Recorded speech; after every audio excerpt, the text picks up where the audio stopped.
instrução e julgamento, formulando desde logo as perguntas na forma de quesitos. Então, você vai formular perguntas, formular quesitos, o perito vai ser intimado, não é? O juiz deferindo, ele vai comparecer à IJ e lá ele vai responder aos quesitos que você formulou. Bom, uma situação importante aqui, poucos sabem disso e é importante esclarecer, mas afeta a questão do juizado especial cível. O perito no juizado especial cível, ele é ouvido como uma testemunha, como se fosse uma testemunha, é o sistema nova-iorquino que é adotado pelo direito brasileiro. Então, na verdade, existe perícia no juizado? Sim. Quem falar que não está errado. Só que a perícia no juizado é uma perícia mais simples, geralmente de constatação. E o perito pode ser ouvido em audiência como se fosse uma testemunha. Então, só fica essa dica aí para os advogados, no sentido de que existe perícia no juizado e que pode o perito, sim, ser convocado para a audiência de instrução e julgamento, onde ele é ouvido como uma testemunha, naquelas questões de perícia simples. A questão do cível, parece-me que o doutor já aclarou bem, já dialogou bem da situação, então está dialogada. Não há necessidade de maiores delongas. Depoimento pessoal, cujo objetivo é a confissão da parte contrária, né? Está disciplinado nos artigos 385 a 388.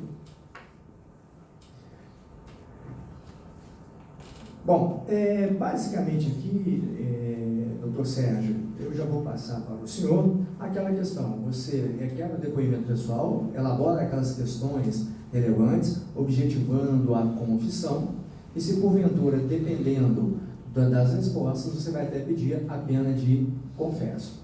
Né? Nós falamos, o senhor quer complementar, doutor Sérgio? Não, apenas mencionar a questão de que, efetivamente, depoimento pessoal, se houver a possibilidade de confissão, porque senão é desnecessário, só vai atrasar os trabalhos e nada irá acrescentar.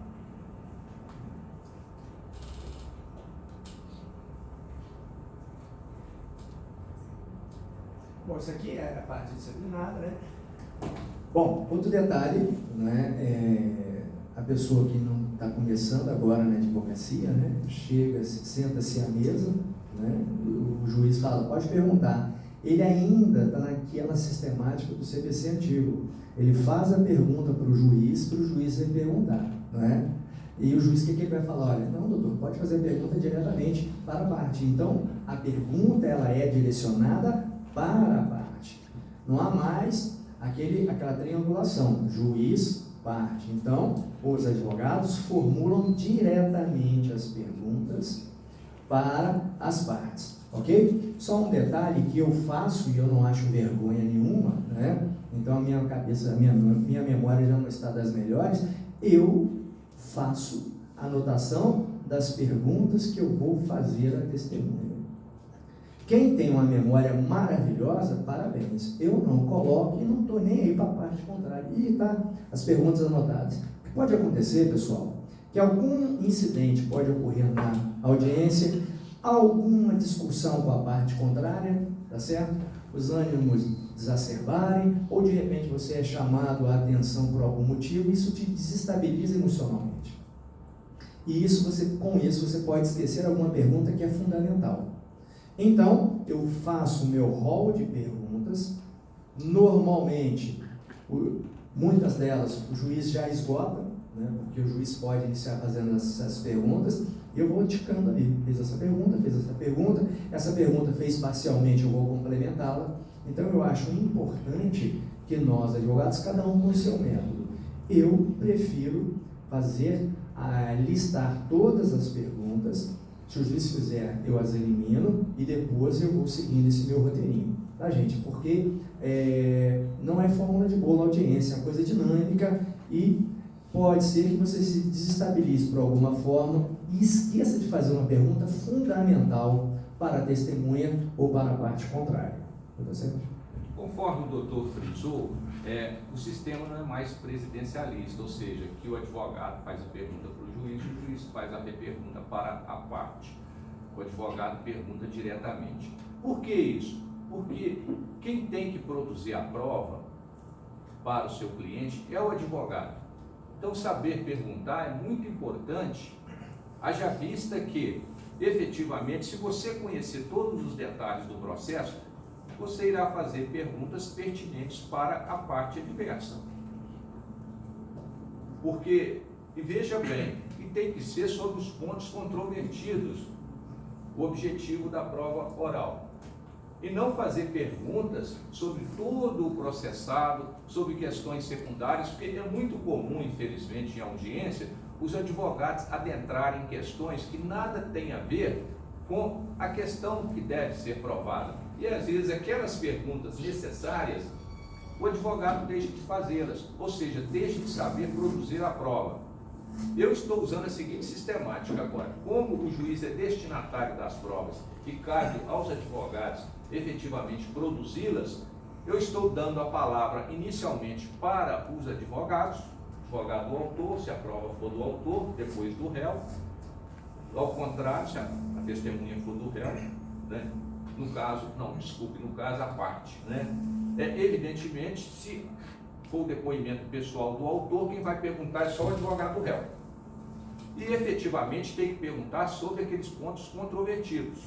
Depois inverte a situação se efetivamente tiver o depoimento pessoal do réu, né? Lembrando o seguinte, que quando vai ouvir as duas partes, tem que se retirar uma delas, ou seja, se vai tomar o depoimento do autor e depois do réu, o réu tem que ser retirado da sala na hora que o autor estiver sendo ouvido. Depois nós vamos falar sobre a questão das testemunhas, sobre detalhes que é muito importante em relação à questão afeta a prova testemunhal. Mas sempre lembrando o seguinte, que depoimento pessoal, mesmo se tratando de depoimento pessoal, tem que ser sobre aqueles pontos controvertidos que a parte pretende provar em audiência de instrução e julgamento, e não sobre todo o processado. Bom, só um detalhe. No CPC revogado, nós tínhamos o artigo 344 que regulava, né? A parte será interrogada na forma prescrita para a inquirição de testemunhas. E hoje eu não tenho um dispositivo equivalente ao novo CPC. Não tem problema, vou utilizar por analogia o procedimento de oitivo das testemunhas. Ok? Se você procurar, você não vai achar. Ainda mais naqueles códigos de comparação, né? Tinha o 344, hoje equivale a tal. Então a gente não vai achar o correspondente, não tem problema nenhum. Nós vamos utilizar o procedimento da inquirição das testemunhas do depoimento pessoal. Bom, já falamos aqui que as perguntas serão formuladas diretamente para a testemunha. O juiz poderá inquirir a testemunha tanto antes quanto depois da inquirição feita pelas partes, o doutor Sérgio abordou aqui. Um detalhe importante é a forma como você vai fazer a inquirição das testemunhas, o respeito às testemunhas, não é? As testemunhas devem ser tratadas com urbanidade, não lhes fazendo perguntas ou considerações impertinentes, capciosas ou vexatórias. Então, aquela situação de eu elaborar as minhas perguntas antes, focada para o meu ônus probatório, não fazer perguntas desnecessárias, porque principalmente para aquele advogado recém-formado, ele começa a fazer perguntas e o juiz começa a indeferir. Doutor, impertinente. Doutor, vou indeferir, que é irrelevante. Começa a minar emocionalmente aquele advogado recém-formado. Então, se você conhecer o processo, se você tiver esse cuidado de se preparar, essas situações podem, você vai evitar essas situações. Mas pode acontecer que mesmo uma pergunta que seja relevantíssima para você, o juiz indefira, daqui a pouquinho nós vamos falar o procedimento do advogado. Você vai insistir. Não é o fato, por exemplo, de eu fazer uma pergunta e o doutor Sérgio indeferir, que eu vou ficar calado, inerte. Eu vou tentar o quê? De forma respeitosa, doutor Sérgio, essa pergunta que eu formulei, ela vai servir para provar determinado fato.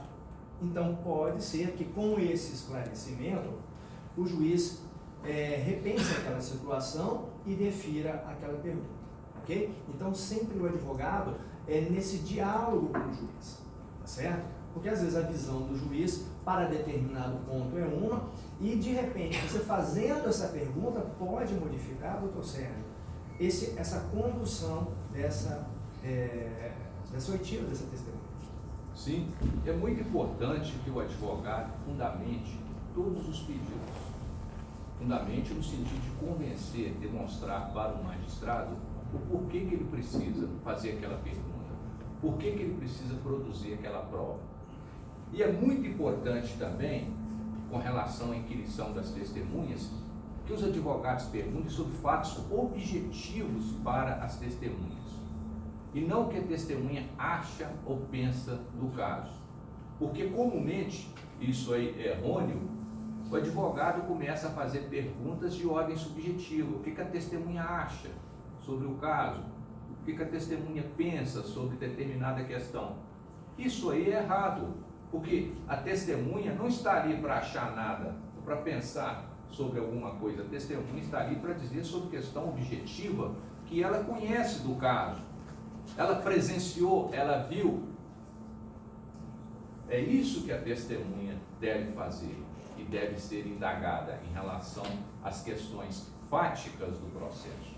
Né? Questões também de ordem técnica, que a testemunha não tem conhecimento. Evidentemente que não pode fazer pergunta à testemunha. Ou então, se já tem a prova documental nos autos, por que ficar indagando a testemunha se tem prova documental? Se a natureza daquela prova é documental, é desnecessário fazê-lo. Então, há que se atentar para esse detalhe. Respostas, perguntas objetivas para obter respostas objetivas. Só mais uma questão com relação à participação ativa do advogado na audiência de instrução, que podem ter aquelas perguntas que, se você responder sim, você está confessando um fato, se você falar não, está confessando, né? Então, atenção para isso, porque dependendo desse tipo de pergunta formulada, o que o advogado da parte contrária vai fazer? Pela ordem, excelência, requer que seja indeferida a pergunta, uma vez que ela está induzindo a testemunha.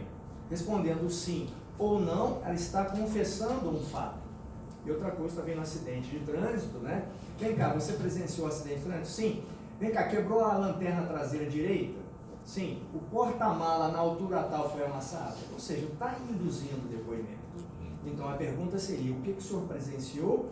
Presenciou o acidente? Quais foram os danos que o senhor presenciou no veículo? Qualquer coisa além disso está induzindo a testemunha. Vai falar sim ou não. Ou seja, aí daí a importância do advogado intervir nesse momento, né, até para ajudar o magistrado. Doutor, só o que ocorre muitas vezes, eu noto, porque a audiência de instrução e julgamento é como se fosse um jogo de xadrez, onde estão sendo colocadas ali as teses e, evidentemente, cada um defendendo os seus interesses.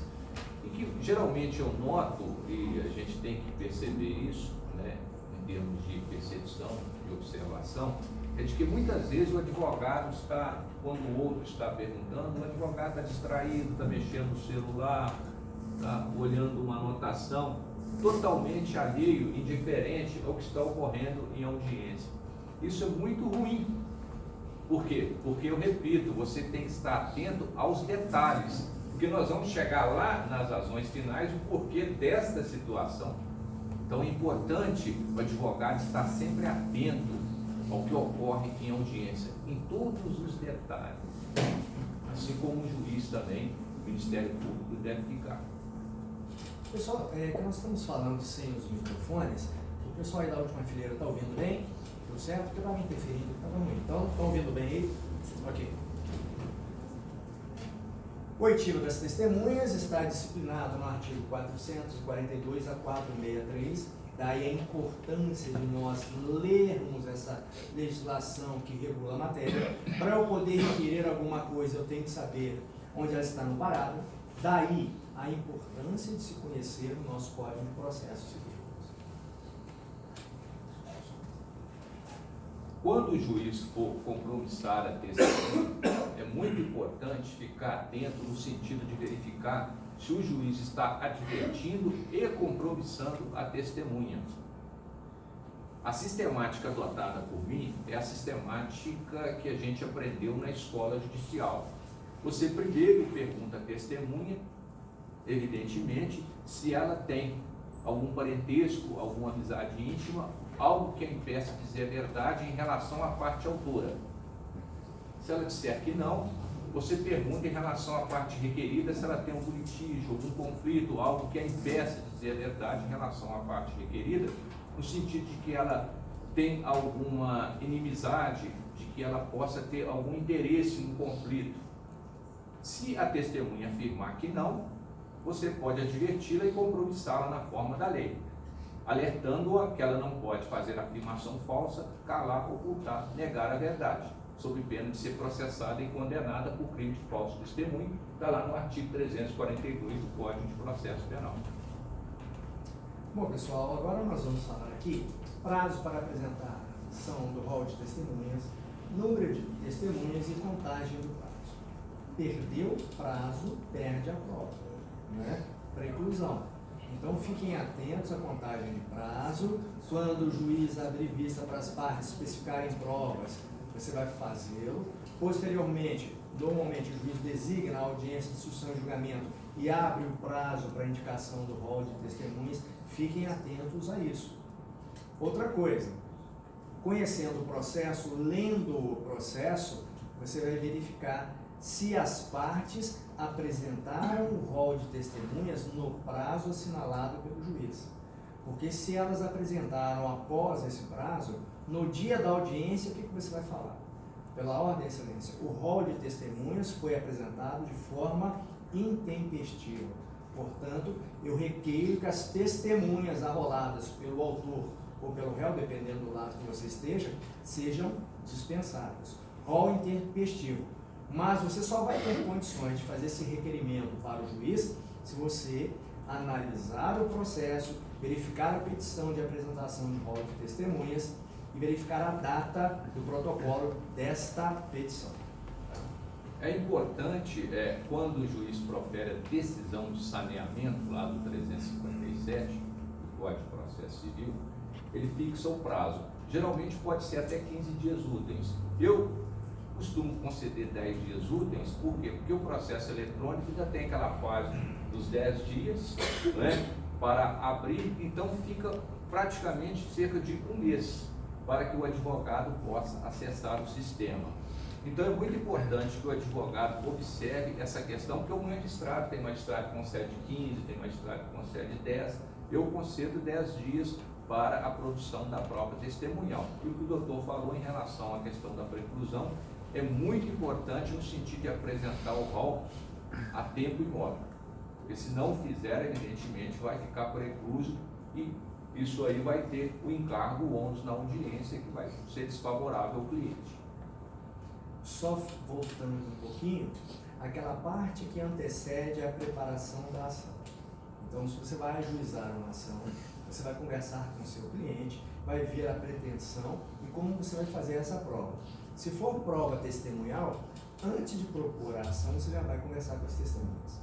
Porque senão, a única forma de provar aquele fato pode ser a prova testemunhal, e depois que você propôs e vai conversar com a testemunha, ela te conta uma outra história e você não consegue provar aquilo. Então você vai passar uma situação difícil, delicada, se você não conversar com a testemunha antes da propositura da ação. Se o cliente fala, olha, quando estiver próximo da audiência, eu levo a testemunha lá. Não façam isso. Você vai ficar numa situação difícil, porque aí fica o advogado desesperado, né? E aí, as testemunhas? Não, vou arranjar. Vem cá, meu prazo está correndo. E as testemunhas? Vou arranjar. E acaba que você não tem aquelas testemunhas para amparar suas alegações. A gente evita essa situação fazendo essa análise antes do ajuizamento da ação. Quais provas eu tenho? Tem prova testemunhal? Vou conversar com a testemunha antes da propositura da ação. Senão você pode ter surpresa desagradável. E é muito importante uma questão de ética, uma questão moral, que o advogado, quando conversar com a testemunha, efetivamente extraia dela e use em audiência a questão da verdade. O que a testemunha sabe efetivamente dos fatos, mas de forma crível. De forma que a testemunha realmente presenciou, a testemunha realmente tem conhecimento daqueles fatos X e não sobre os fatos Y. Por quê? Porque uma coisa desagradável que acontece em audiência, e muitas vezes ocorre, é que vem a testemunha do primeiro autor e fala alhos.